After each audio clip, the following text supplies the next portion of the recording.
Through My Window, Aslan Adnan, M.A. Kampung Sungai Kayu Ara, Sunday, 23 August 2026. Through my window, night breeze slips through the open frame, soft as a held breath, setting the wind chimes singing, a scatter of silver notes that rise, pause, and fall again. Not cool, yet still welcome, like a hand brushed lightly across the skin after a long, warm day. Through my window, the moon hangs waxing, nearly full, a pale lantern caught in the dark branches. It pours its quiet light across the sill, the floorboards, the edge of the chair where I sit. Everything it touches softens. Shadows lose their edges. The ordinary becomes briefly luminous. Farther out, the garden holds its breath. Leaves stir without sound. Somewhere a single cricket keeps time. The air carries the faint sweetness of late summer, the last warmth still rising from the earth. Through my window, sweet thoughts lift and fly to you, unhurried, weightless, certain of their way. They cross the distance as easily as light, as easily as the breeze that found the chimes. I do not call them back. I only watch them go, and the night, for a moment, feels less alone.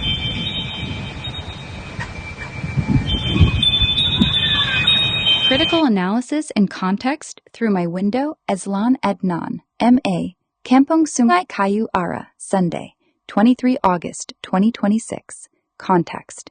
The poem is situated in Kampung Sungai Kayu Ara, a traditional Malay village, kampung, in Petaling Jaya Utara, PJU6, Selangor, Malaysia. Nestled between modern townships such as Bandar Utama, Damansara Utama, and Damansara Jaya, it retains elements of village life while being thoroughly urban adjacent.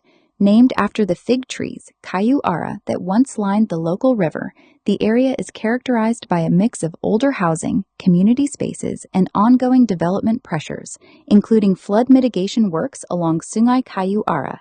The date, Sunday, 23 August 2026, places the poem in the Malaysian intermonsoon period. Nights are typically warm and humid rather than cool, with residual daytime heat rising from the ground. Wind chimes, garden sounds, and the near full moon are ordinary yet intimate features of such a setting. The speaker writes from a domestic interior looking outward, a classic liminal posture. Aslan Adnan, M.A., is a Malaysian writer, independent researcher, and founder of the Green Party of Malaysia. He holds a Master of Arts in International Business and Management from the University of Westminster and is known for releasing a large body of work in the public domain. Much of his published poetry belongs to what he terms cognitive poetry, dense conceptual pieces that map intellectual architecture, systems thinking, and political psychology. Through My Window stands apart from that denser mode. It is lyrical, restrained, and emotionally direct while remaining understated. The version under discussion is an expansion of a brief original seed poem. The expansion preserves the original's repeating structure and quiet tone while deepening the sensory field and emotional resonance. Form and structure. The poem is free verse organized around the anaphoric refrain, "Through my window." This repetition functions as both architectural frame and meditative return. Each return slightly enlarges the field of perception. First, the immediate sensory intrusion, breeze, chimes, then the celestial, moon, then the outer garden, and finally the movement of thought toward an absent you. Line lengths remain short and breath-like, creating a measured, unhurried pace. The expansion adds connective tissue, subtle transitions, additional sensory notes, cricket, late summer sweetness, light falling on floorboards, without breaking the original's economy. The result feels like a natural unfolding rather than forced elaboration. Imagery and sensory world. The dominant imagery is nocturnal and domestic tropical. Auditory, wind chimes singing, a single cricket keeping time. Visual, the waxing, nearly full moon as pale lantern, quiet light softening edges of furniture and floor. Tactile atmospheric, a night breeze that is not cool, yet still welcome. Residual warmth rising from the earth. Olfactory, ambient, faint sweetness of late summer. These details are precise without being ornate. The window operates as both literal aperture and metaphorical threshold, the boundary between the solitary self and the larger night, between interior feeling and the external world that carries the speaker's thoughts. Themes and emotional register. The central emotion is quiet longing tempered by acceptance. Affection is unmistakable. Sweet thoughts lift and fly to you, yet never declared as romantic possession or dramatic yearning. The thoughts are released rather than clung to. The speaker watches them go and finds the night less alone. This restraint is the poem's most distinctive quality. It occupies the narrow band between solitude and connection, intimacy and distance.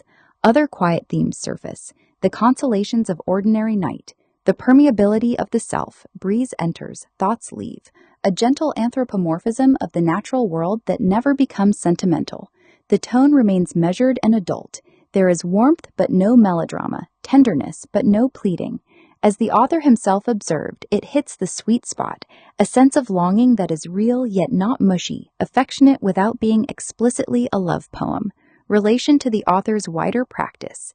In the context of Aslan Adnan's body of work, this poem represents a deliberate shift in register, where his cognitive poetry often constructs intellectual maps or political diagnoses. Through My Window trusts simple perceptual and emotional fidelity. The craft remains disciplined, the same precision of observation, but the object of attention is private rather than systemic. It suggests a writer comfortable moving between the analytical and the lyrical, the public and the intimate. Overall assessment: the expanded poem succeeds through controlled expansion. It enlarges the original without diluting its quiet authority. The tropical Malaysian night is rendered with accurate, understated detail. The emotional core is clear yet never overstated. Its strength lies in what it withholds as much as in what it offers. In a literary culture often drawn to either high conceptual density or overt emotional display, the poem's moderate temperature and clean imagery give it a distinctive, memorable poise.